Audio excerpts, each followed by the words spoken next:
book on success for winning pitches, startup pitching, right? So that's something which I'm sure you have an opportunity to discuss with Ray. Please buy in advance. Please buy in advance. Don't wait for Amazon to throw discounts, pay for it.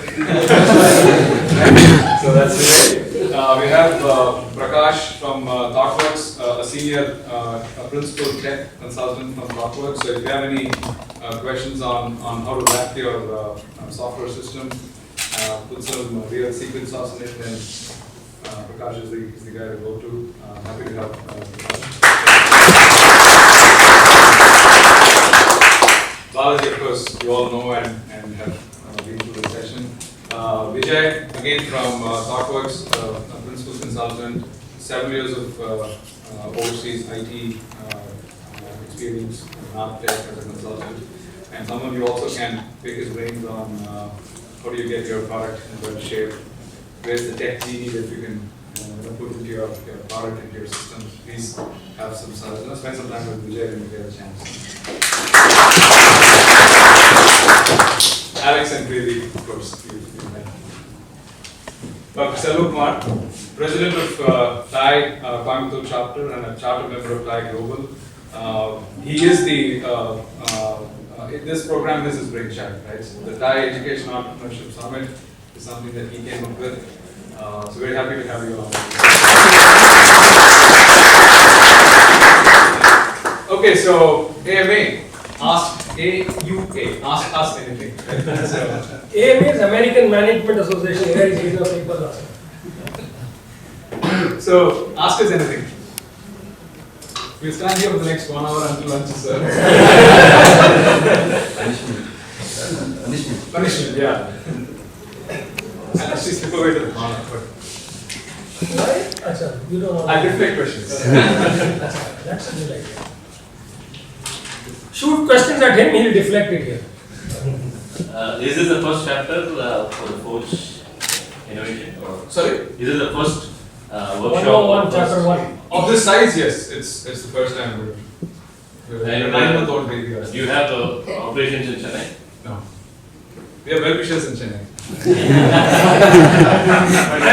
I am an operator in Chennai. We do conduct programs in others. But we conduct programs in multiple cities, yes, sir, sure. Yes. So I'm an entrepreneur who started, I'm a single founder. One of the questions which concerns me is like, should we have sales presence as a founding member or something which could be added as an employee or as a person who's like a value-added employee?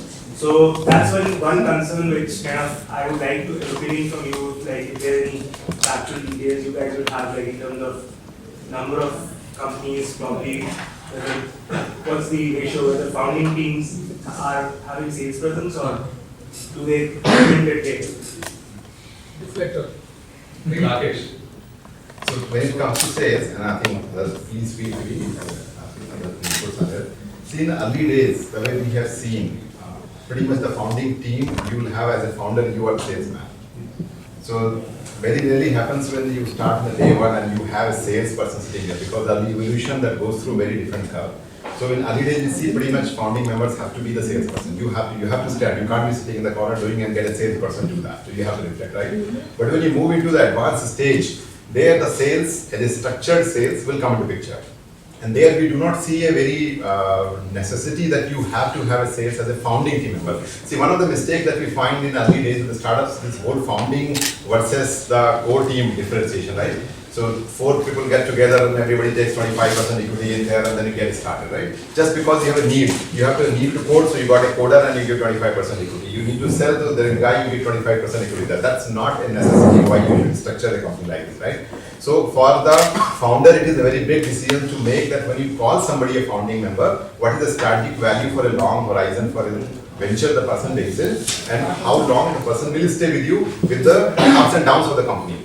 So sales is a role where the moment you say that I need a structured sale, you can always, if you have wherewithal to pay, or for that matter, the ESOP or the instrument you can bring in, or even the commission. We have seen very good successful sales traction happening purely on a commission model. Because a lot of time the sales people come in, they come in for the cash. So then if you either pay me high salary or pay me good commission if there is a viable model. So from that perspective, my take will be you don't necessarily have to have a sales. Now, of course, there are exceptions in terms of sometimes the venture could be very heavy duty sales driven venture, where the sales has the magic. If you are not able to really take it to the market, because sale is not just about selling, it is about your really presence in the market share that you get. So you may have to make a call where the entire venture is dependent on the sale as a central scheme of things in that. And that maybe the founding member has to be really the star salesperson who has to drive that. But in general, if you look at most of them, particularly if you look at education as a sector, there I think sales is as a capability you can definitely bring in as an add-on capability. It doesn't need to be necessarily a founding member. Sure. Just one mentor introduction. Abhishek Bajaj.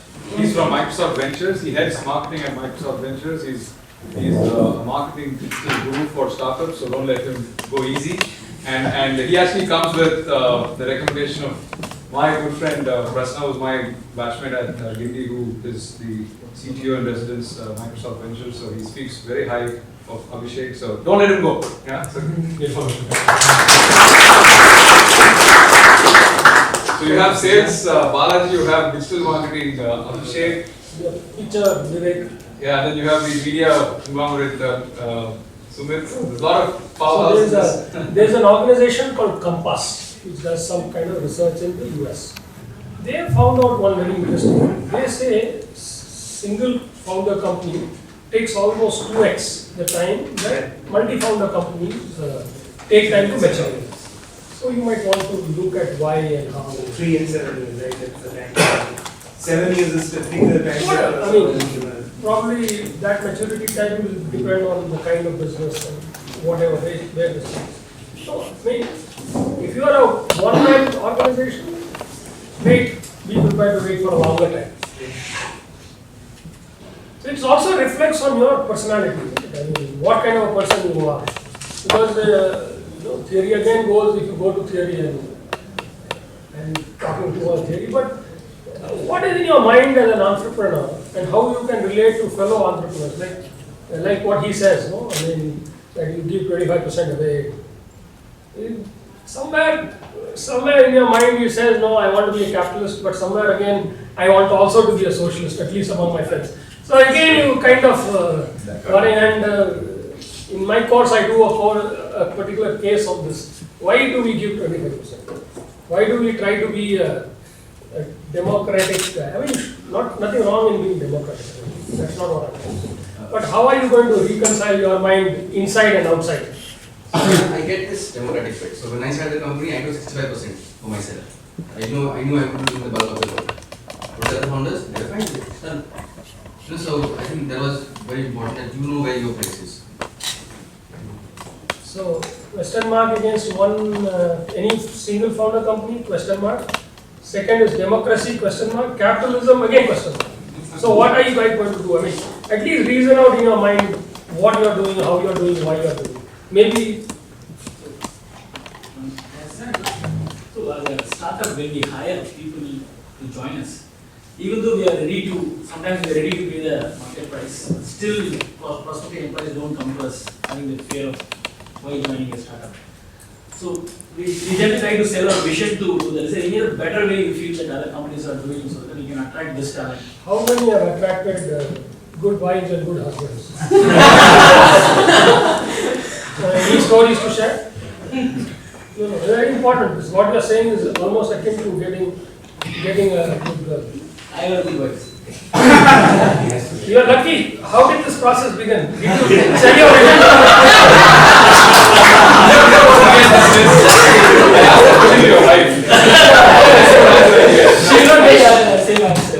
I was about to say that actually. So it's two sides to a coin. He had to say something. I knew her since 4 or 5 years before marriage. We had good rapport of each other, and ultimately we were able to convince both of Guys, it's us. not a marriage conversation.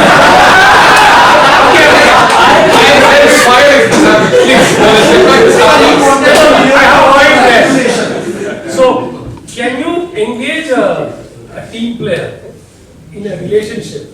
Okay, sorry, be careful with this thing. Like, he doesn't have to be a full timer the day he agrees to your vision. Can you flirt with him and him with your company till it really matures. See, the first, you must be an extremely agile salesman to get this closure in the first call, correct? So if your sales, I mean, if you are as a salesman, right? So if your customer is going to be that difficult to buy, your teammate will also be equally difficult to get. So how are you going to play the game, the footsie game that you do with a girl or with a girl with a guy? How can you play that game? Encourage him, entice him, snare him, whatever that you have to do to get him in. Depends on the business. In fact, at Techinasia, we do take in people on a kind of a part-time basis initially, because we've seen that a lot of people may be good writers and they may be very fluid into the startup ecosystem, but they don't fit into a culture where we have a very distributed workforce, Japan, China, Singapore, India, all collaborating in a virtual office. Not everyone can fit into that.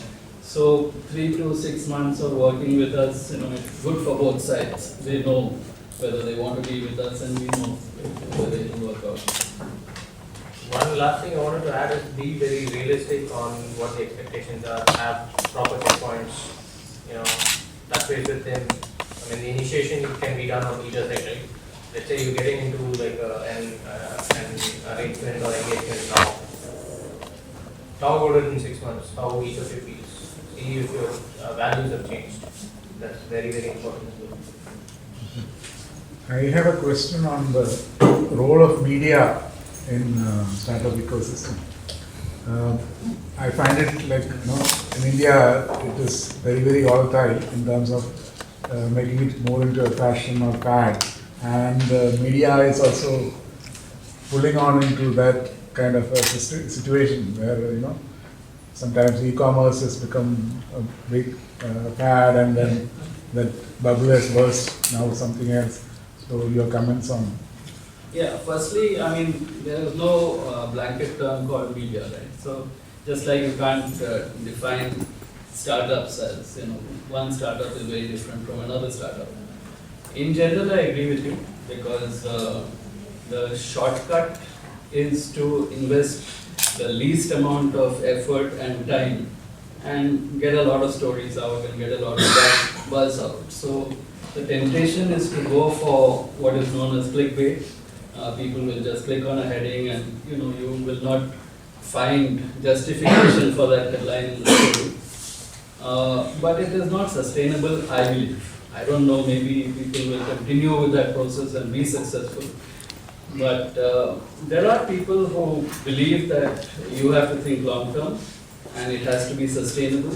And it can only be sustainable if you are performing a useful role for the ecosystem. Ultimately, the function of media in the startup space is to be a facilitator, just like an incubator is. You bring people together, you help people to learn.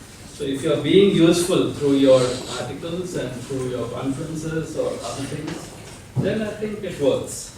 But yeah, I would say that unfortunately, I think in India there is a lot of media work which can be much better. But I think it's improving. Isn't it kind of getting too capital intensive, which affects the startup growth at the initial stage? Not from the e-com perspective, but more from the marketing campaign, like digital print, social media campaign. This is a cost which startups generally have to incur because they are in the rat race of awareness, getting people to know about you. Yeah, but especially in media, credibility matters a lot. If you think like say 5 years instead of if you're thinking 1 or 2 years. If you think 5 years, once my credibility is gone, it's very, very difficult to get it back. Because people have an imprint, people will think about Techinasia in a certain way. Because consistently, or at least 80% of the time, they're doing things in a certain way. Whereas if once you get an impression about a media organization, it is very difficult to shake that off. So I believe that in fact for digital media now, because there is, it's quite easy to start a website that writes about startups. So to stand out and to make a difference and to actually be useful, you have to invest in good quality. Only then can you stand out and can you be sustainable. That's what I believe. My question is for ThoughtWorks. We are going to make a platform wherein we are going to collect gameplay data points and we are going to upload it onto the server. In order to make it highly scalable, what should we do about this? I'll share my thoughts. There are a couple of points there. I think technology is never a constraint for any idea that we want to deliver. I think now we are in a stage where technology is not a constraint. I think like many people rightly called out, it's the idea that matters, right? I think assuming that your idea and all of course you would have validated and all of that. The first important decision that as a technology platform that you have to do is think it as a platform, which means, and even now in fact companies are building technological solutions where it's not a platform, it's just another website, another product which is not scalable in terms of number of users, which is not scalable in terms of solutioning also. Like if you think about, like Facebook as a platform, if you think about it, right? I mean, I'm just giving an example, right? It's an analogy. You can connect to Facebook via multiple ways, like your mobile, like you can write your own application which will connect to Facebook APIs and develop on top of it and so on, right? Now, from consuming applications, consumer's perspective, that should be a platform, should be a bunch of APIs. Now, behind the scenes, what happens? Facebook, like if you think, for us, Facebook is just one application. But behind the scenes, they probably have hundreds or even thousands of systems. Like there are architectures like microservice architectures where each application or each system can be independently scaled out, scaled up, and all of that, right? There are a lot of details to that, right? But again, I think at this stage, we are in a stage where, data, we can store infinite amount of data. There are no SQL solutions. We can, infinitely can just go on scaling out. You can have like microservice architectures where you just kind of spin up VMs in like a cloud. So if the buzzword you're looking for is like cloud, like it may be Amazon Cloud or Microsoft Cloud, NoSQL for data. If you want scale out possibilities. For big analytics, again you're talking about big data solutions, right? All of this is talking about volumes, like terabytes of solutions and millions of users kind of thing, right? So that's how the buzzwords you call out. But if you want specific things, you probably can ask. One more quick addition to that. In addition to validating your business idea and stuff, especially if you want to do something, target something like web scale, you should probably also be looking at user journeys. There are things, for example, maybe you can use caching mechanisms for certain users where it's okay to do some level of scale data, whereas for other transaction systems you cannot do that. So those are other things that you will have to bring in on your technology side as decisions. The point is I'm thinking of testing that platform onto 80,000 existing users. I'm doing some local caching so that it not flooded on server. But if it goes higher, probably what will say. So that's where things like your different phases of releases will come into play, right? Your MVP, more minimum viable product will probably do something like what you said. But after that, for caching purposes, you might have to have separate infrastructure like Squid or Memcache or any of the other tools where you upload there to that. Maybe if you have a search kind of scenario, you might need to incorporate Elasticsearch or Solar or BlueScene or something. So those are all different areas that can help out. You let the traffic go to different pieces of the ecosystem rather than loading your main transaction system. Also, on adding to that, the technology solution will be very, very dependent on the business problem you're trying to solve, right? Like with the banking application, probably NoSQL kind of technology you will probably not even go near that, because consistency is absolute. But in cases like a Facebook kind of scenarios or even education space, for example, probably NoSQL may be a very good fit, So the business problem will define the technology solution. So I'll just extend that bit. It is a very good point. When you're looking at scaling, it's very important aspect to know the nature of your solution. Some are compute heavy, where a lot of processing happens. Some are network transaction heavy, some are read heavy. So I think the nature of your transaction design, that am I going to have a lot of read, am I going to have a lot of write, am I going to have a lot of storage, what is the nature of mine, that will define your scaling requirement. I mean, there is no universal, everything scale up type of thing. So I think when you design what your entire nature of the transaction is, what users, 80,000 users may not mean a lot of transaction. That may mean more of data storage. Versus saying it's a transaction heavy thing where I have a lot of real-time requirement to that. So I think somebody from your tech team should profile in terms of what my really, do I have distributed lot of transactions happening across the network, and there the scaling up may be very different as well. So that profiling will be very, very helpful. Thank you. Good afternoon, everybody. I have a question and. I'll just make one introduction, Aditya Dev Sood, founder and chairman of Adhyanta School, comes from New Delhi and runs a startup, Thana, which is both an accelerator as well as a fund, and does a whole bunch of other things. One of the interesting things that I found is the Bihar Innovation Lab. I personally want to have some discussions with Aditya on what that is, Bihar Innovation Lab. Does a whole bunch of things, easily worthy of a serial entrepreneur tag. Someone you can look up as a VC, as an entrepreneur, as a big time ecosystem builder.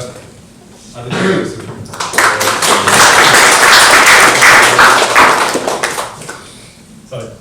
Thank you.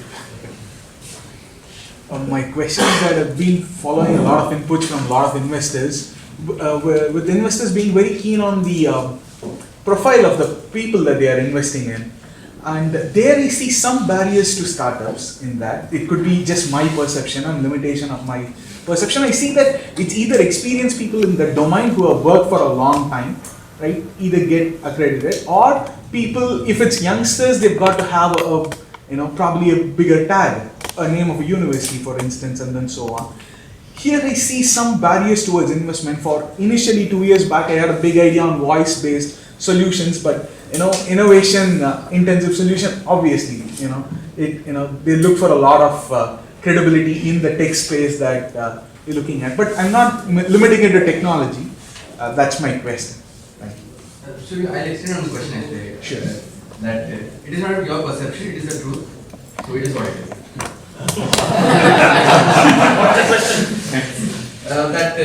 How do people from non-IIT backgrounds deal with this? I belong to IIT. I run an incubator, and out of 10 companies, I have 9 companies who are not from IIT. They are the guys who we have selected, we have incubated, right? So when we look at our startups, one thing we tell them, it is a very unfair game. Just because you have a talent, just because you have certain things in the special, doesn't give you right to succeed. Game is unfair.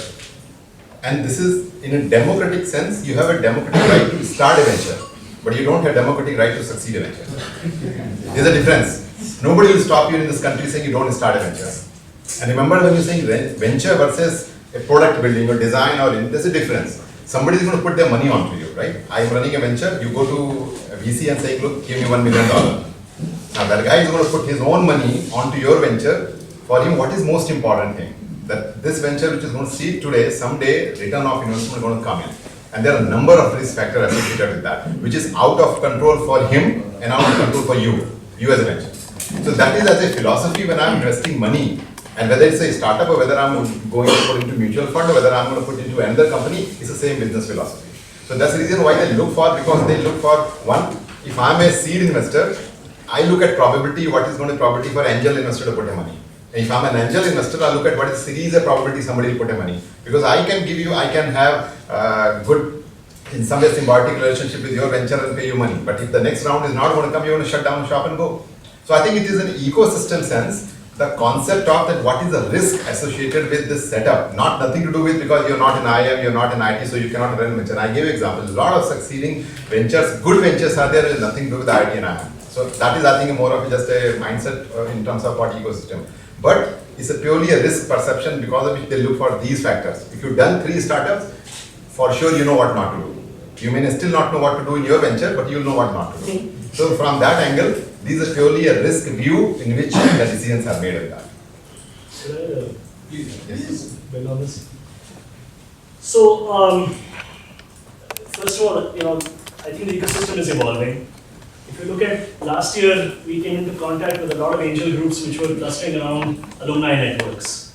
So these are WhatsApp groups which are feeding a kind of frenzy in last year that in 4 or 5 kind of messages people have exceeded the total being raised by the candidate company, right? And these guys are sitting here chatting with you, but they're also putting money in that alumni network. So obviously, if you're from IIT Bombay and there's a Hawaii Lake Ventures network, they're pretty much only looking at IIT Bombay Ventures, right? But there's a really problematic perspective, I think, and an inflation that exists. All bubbles eventually will come down, and this one has probably already come down.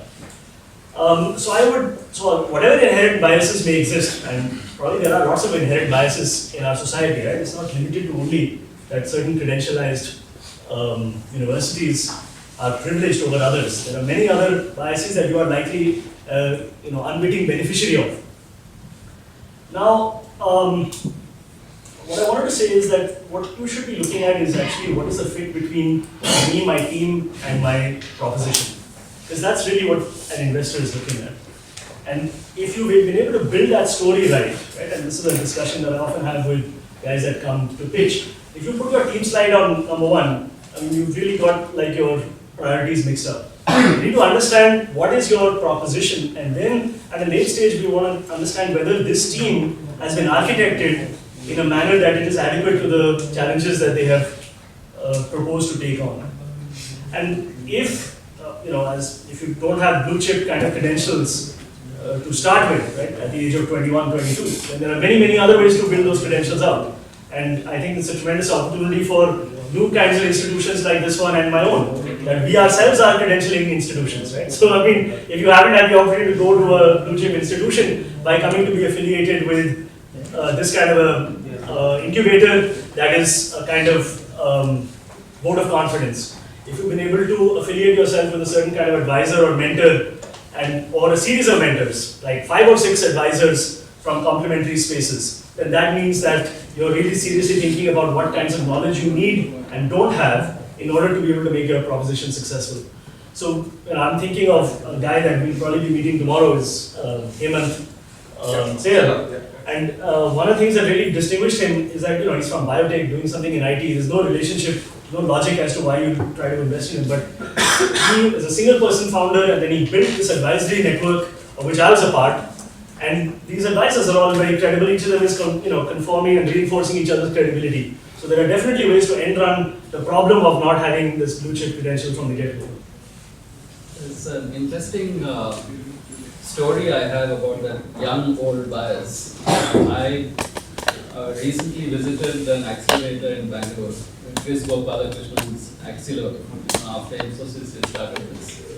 So I assumed, because they are from a corporate background, they would be looking for experienced founders, who obviously experience counts, so you kind of put more trust in them. But in fact, he told me that in our experience over the last year or two, we find that experienced guys are coming with so much baggage that it's very difficult to help them in an accelerator. So in fact, they prefer to work with younger people, so that's a reverse bias. Actually, that's something I've also seen a lot. Although what you are saying is right, there is definitely a bias which is going around, but the pool itself is very small right now. I think NASSCOM's report pegged it around between 700 and 800 VCs and individual investors put together. The actual investor community in India is huge, but they haven't dabbled into the tech space yet. So, over time things will improve. However, we don't invest in startups ourselves, but we work with almost every investor in the country, and I can actually give you the names of the people who really don't have this bias. They have funded a lot of our companies and a lot of companies like Myntra in their early days. Okay, Myntra is a bad example because there's a IT component there, but a lot of others for that matter. And yeah, they have definitely moved on. They have the Bansal last name. Double benefit. Sometimes that beats in there. Bansals are banyas by nature, so it was a natural fit for them. I want to do a small follow-up to that question, if that's okay. Now, I understand this scenario. I value that an investor is looking to de-risk, and how would I build capacity in me for an investor to feel that this is not a risky proposition? One example I'll give you is about one unicorn company called I am my mobile. So he's gone on record saying that he's made 35 pitches before he got his first investor going. So what? Fair, he's the right hand still. He's made 35 pitches. So 34 people said, even though you're from IIT, sorry. He's actually from I think Harvard or Wharton, one of them. So My is what? So it's okay. I mean, for me, it is between me, my proposition, and my team, right? So, okay, I visualize the market in a particular way. Okay, I have picked my team to chase that proposition. You're not the right investor if you're not chosen me as the guy to back on. Is that a reasonable understanding? That I definitely understand. Okay, you are not, then I'll go to the other guy. He might be the better guy. Okay, now as like he's evaluating me, I'm also evaluating him. Is he good enough for my investment? Is that again a wrong way to go? Well, if the whole universe, like he says, there are so many people and they all are not going to buy my idea, well, the whole world is mad. It has happened before. It has happened before. People have thought this guy is mad. For Henry Ford's team, people did think he was mad. So it is not wrong. I mean, see, what does an entrepreneur do? He looks at an opportunity where others are not seeing an opportunity. So, you see, the point is, do you have staying power? Well, if you don't have staying power, go to do a job, come back after you have staying power. Venture, VC partner, he wrote in a blog that one of his relatives, I think his sister's husband, told him about this startup in a garage, and he didn't want to be disturbed, so he said, just tell me where the garage is so that I don't take that route. I don't want to bump into it by mistake, and that will go good.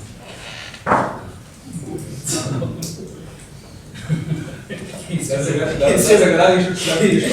regrets it. It's Bessemer. They didn't invest. Well, they have their anti-portfolio. Yeah, right.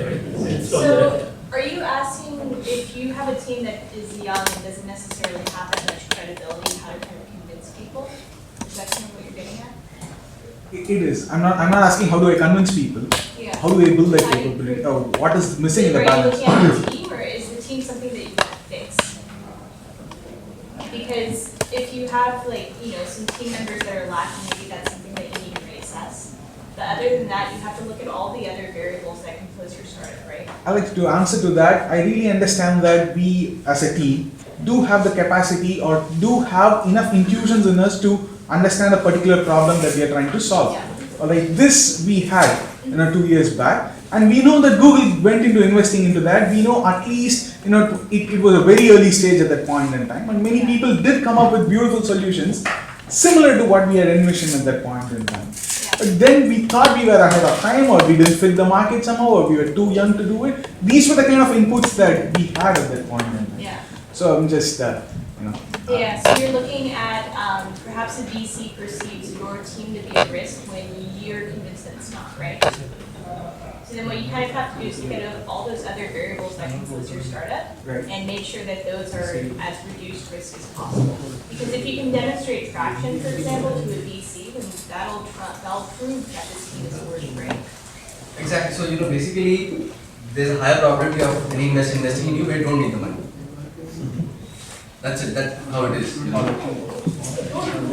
These kind of arguments, it won't go to help us anywhere. Look, you had a proposition, you approached a finite number of people, the proposition didn't pass. Period. Don't get into why, what, you can't. I mean, you met a girl, you didn't like her, man, that's it. Now let us get into a simple. If you are lucky, the stars worked out fine and all the good advisors gave you the good advice, you went and met a guy who accepted your proposal and he wrote you a check. Yeah, sometimes a lot of this is how That's all. Don't get into, man, I had the idea, Google came 2 years later, they made money, I didn't. Get it out of your brain. Go back to the drawing board, look up at another idea, learn how to pitch, put your team in place, get your advisors going, meet the bearded wonder, you might get money. I definitely value that input, and thanks a lot for all these. Thank you. Sorry, we are at one. I have a question. Sometimes the startup has only the passion to start out, a concept, an idea with which he wants to make a change in the market, but the realities of the market may be something else, a requirement, and that can also force the final product to something that the startup doesn't want. But for example, at the end of the day, you have to pay the bills. But that is not what the startup actually wants to start out. So how to strike a balance between these two? Because you have the salaries to pay out, you have your EMI, you have everything else, but at the same time, you risk out everything and you come out and you have this big idea that you want to make it work. Just to add to that, I mean, how important is filtered feedback from sales and hardcore sales into product development? Depends on what the filter is. Which completely agree with the perspective you are coming with, that there has to be validation, attraction, all that. But there are times where you would like to approach a segment which gives you filtered feedback. Let me put it this way, right? As a tester, will you put your PF into that business? I get passion, man, but I get PF too, right? Will you put your PF into that business? Is that a question to ask? I don't know. I call it jewels. Jewels, okay, yeah. He calls it fear. I mean, something that's so dear to You you. don't put your jewels in, then you're not going to convince my friend here. No, but you can also have a situation where you feel that it will actually work His out. pocket hurts. Your pocket should not hurt. His pocket should hurt. No. What is the logic there? That's why I am willing to risk my everything into making that idea. Have you risked but enough? I have But left. you know, I'm sorry, I mean, I don't think I have a problem with the way that this question is being evaluated, because I heard something different. What I heard was that you were not really a startup at all. That you were a services business. That you had a proposition, it was a weak-ish kind of proposition, it was informed, it was liable to be transformed, and it was transformed. So that you have begun to do what the market wants you to do. But I don't understand how that is aligned with a sort of product-based new growth enterprise. Right? Product-based new growth enterprise, even some sort of a SaaS company, has a clear vision of what it wants to achieve, and it's really driven and impassioned by that vision. So somebody who wants to do HR tech is not going to be convinced somehow to become like a fintech or a payroll management or some other business. They're going to do what they set out to do while receiving consumer insights and receiving feedback from early customers about where the new value additions and how to build a more robust and defensible product. So I can't see that this is a compromise. If it's a compromise, it's a problem with the decision making. I think your question is more on starting out with an idea or a concept of what you think is the right product, and actually over a few iterations you find that the actual product that got launched was quite different from what you set out with. But you got it right. It's much better than This is about sculpting and creating a more beautiful sculpture out of the rock rather than being like sad. His vision of that sculpture was different. Yeah, The market has What always was been wanted to different. offer was something, but that was not required by the market. So it's something like sizing down to the ambition to what you left everything to achieve. But is it, I mean, that's what actually. That's what it's. Yeah. See, you at the end of the day offer what people want to buy. See what Balaji had said that right. That's what I I mean, want to say. So if I want to buy X, if you have an X plus delta, I don't care about the delta. Yeah, I mean, it's not going to work. I mean, your dreams and visions are fine, but I'm sorry, we're not going to pay you for that. If you want to build a product only for Yeah, yourself, but, then you will be the only customer. Good point. Then how to strike the difference, the balance between the market requirement, that is the sales, all the business part, and also the entrepreneurship point. Because this is based on passion, this is based on market realities. Yeah, I take it as two ways. So one is you're saying that I want to go this path, but the market has made me change. It's again I told you in the past. So you could have whatever pedigree you come from. Once you start a business, your only passion is to make money. So you go to the side of the market that wants something and you build it and you start making money. Of course, you think this path where you pivoted from still makes sense to the market to do it. Because sitting within four walls, you will be unable to understand what the market wants. You only have to keep going and talking to them. Keep using that. How important is it right now? So maybe what happens is, at some point in time, you might be able to take out the portion of nice to have versus must have. So what you say is, will you give me, if you want me to do certain things, this is something that I will have to do as additional, will you pay me money for this right now in advance? At least get the impact of why they would want these things. So say, take this, I will build it over time. Or pay me some money for me to build the advancements, and over 2 months, I will give you base plus must have, then over a point in time, I will do nice to have. Or some SLAs in the contract, as I was telling you, what would define the success of the engagement. And then start doing it, because if you know that it is on paper and you're confident about doing this, you might as well give up something and keep one person away and start doing this thing. So you will have to work only based on what the market wants, not based on what your imagination is. Let me share something in this one. See, a lot of time what you see a response from the market is not necessarily a response to your vision. It is maybe a response to the technical product or whatever you put in front of them. See, a lot of time people may not even see your vision, what you feel. They're only seeing the product you are putting forward, right? So what you see from the market, do not take it as a response to vision, that nobody understands my vision and they just want this product. Because they are seeing the technical offering it, right? And I'll give you an example. So I had a startup I was mentioning. This gentleman, education sector, he came with the whole passion of changing the education. That's not a month, year, few years, maybe decades. God knows how long, right? But he's very passionate about it. People don't teach properly and kids don't run properly. And he's very passionate about changing the system. And he started like that. He's saying, I'll redesign the curriculum, new instruments, new method, all of that. Schools appreciate, this is a nice thing. And doing it is very worthwhile. But for them to implement in the current infrastructure, it cannot be in that visionary form because the system is not ready. So what response he's getting from schools and kids are the tactical response for the fitment of the immediate need. And he comes and look, I'm asking them to go here and they're asking me to give this. 3 years down the line, he comes back and he does this. Why? Because for him to take people to the journey of a vision, he got to first survive and take them through the smaller steps of succession so that there is a credibility build and they take one step at a time. You take them through directly onto the vision, half of them will die. They're not able to survive that environment. So I think you differentiate. If you are really passionate about your vision, see what is the roadmap to that vision. That may not happen in a month or year, it may take much longer. So you build a roadmap saying you have a tactical achievements which are not that perfect and not all that glorious that you think in your mind. But they are essential for lead people onto the change. It's a change management problem. So do not see those responses saying, oh, everybody rejected my vision. They will finally accept your vision, but lead them through smaller chunks of things, not a big vision where people will not able to get up. So do you think it would have been easier for Eric Schmidt to convince Larry Page and Sergey Brin that you're not running a global tech major, you're running an ad business? Exactly. I mean, you couldn't have become. There's one more nuance you have to. We have all simplified the problem. Suppose I'm in the banking sector. My first customer is State Bank of India. I had a product. That's a behemoth you are taking on. So in all probability, your vision is crushed under the size of that vision. They have a problem, you have to go and solve that problem. The question that Balaji is put up is, do you want to take them as your first customer? Invariably, your first customer leads you astray or takes you along. That's a question you have to deal with. And that's the motivation and the strength and vision and all the things of the management team. But I have another problem, which I am currently facing. So, in my own goodness, I taught one guy a course, and that guy turned out to be an entrepreneur. This is my dream come true. Take a course in one subject and over a period of time, convert him from a Goldman Sachs guy to an entrepreneur. That's what I did.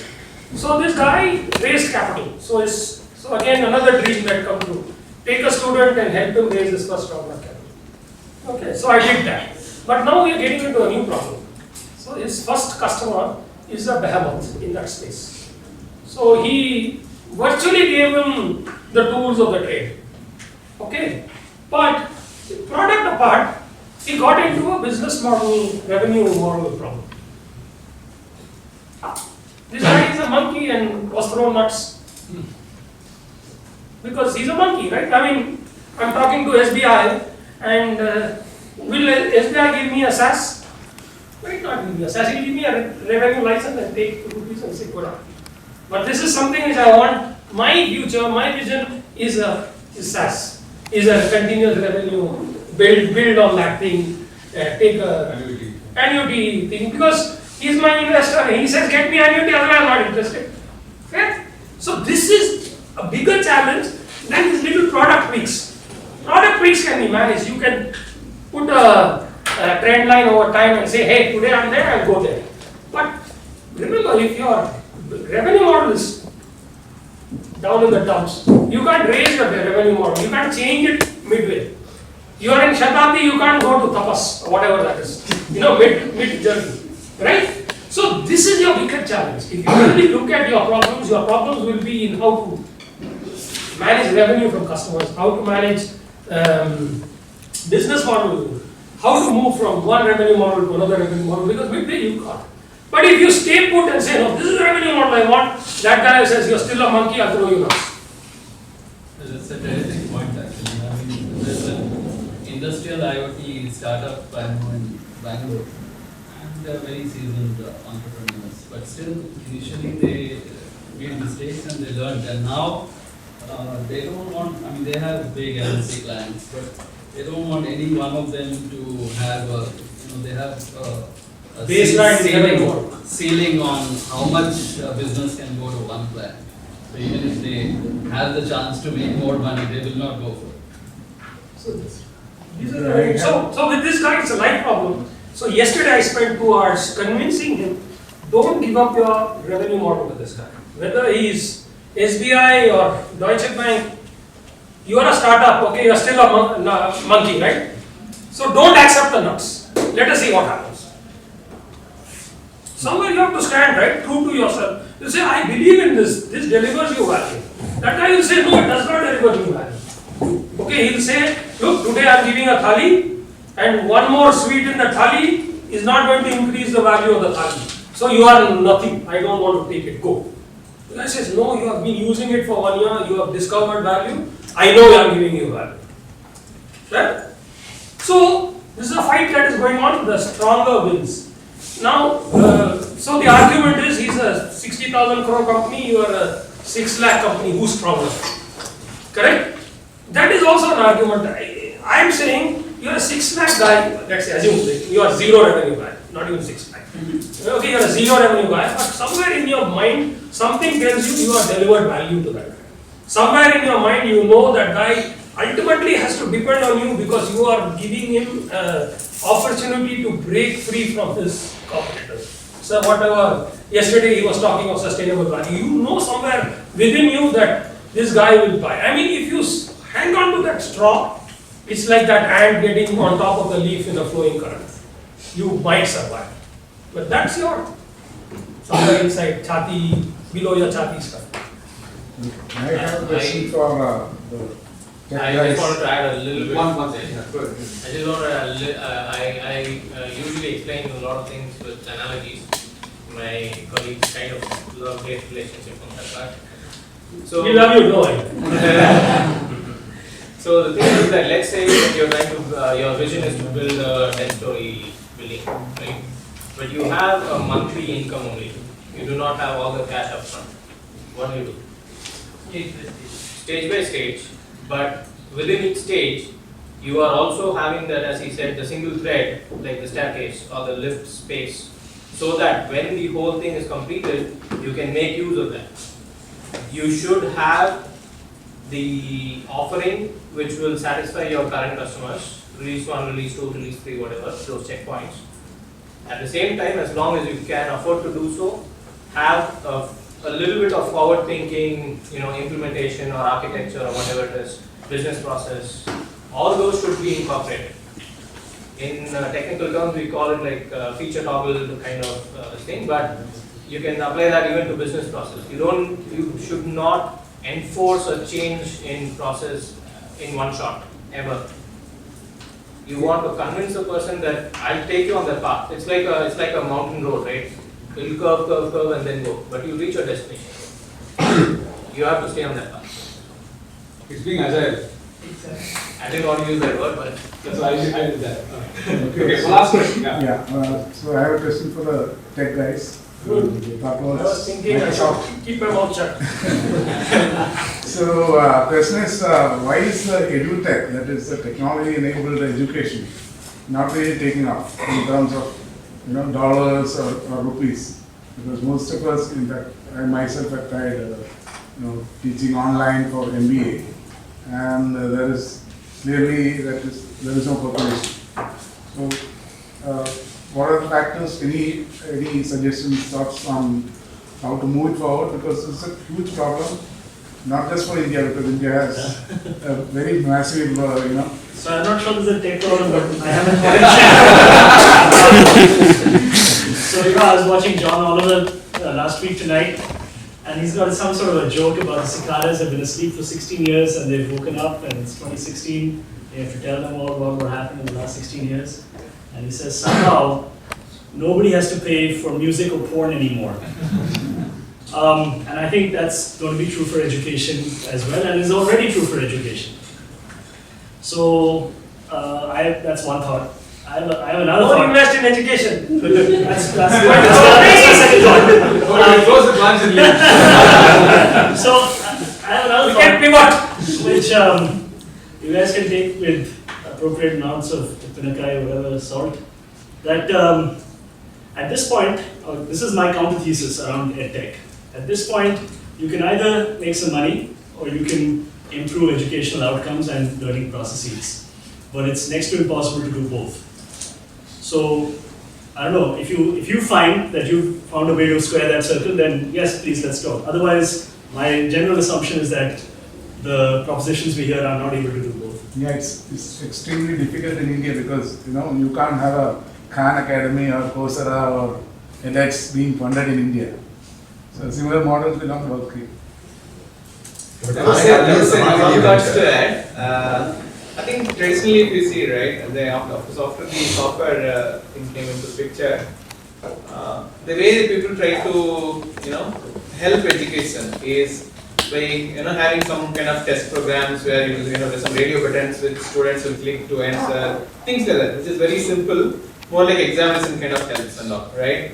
And I think where students help, and at least I know at least in the higher education space, I'm guessing maybe the school education also, because from my sister I know, she is a teacher in school, is helping them learn, right? Learn well so that they answer those questions well, right? That's where the bigger problem is.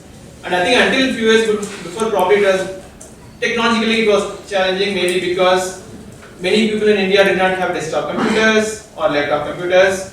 I don't know if it's still a constraint now, right? If you think about it, most homes have some smartphone. Okay, maybe how smart it is, maybe, not necessarily iPhone, but that's okay, it doesn't really matter, right? If you think about it, a good Android phone, a decent Android phone you can probably get for like 4,000 to 5,000 rupees. Most homes have, probably not all the homes, right?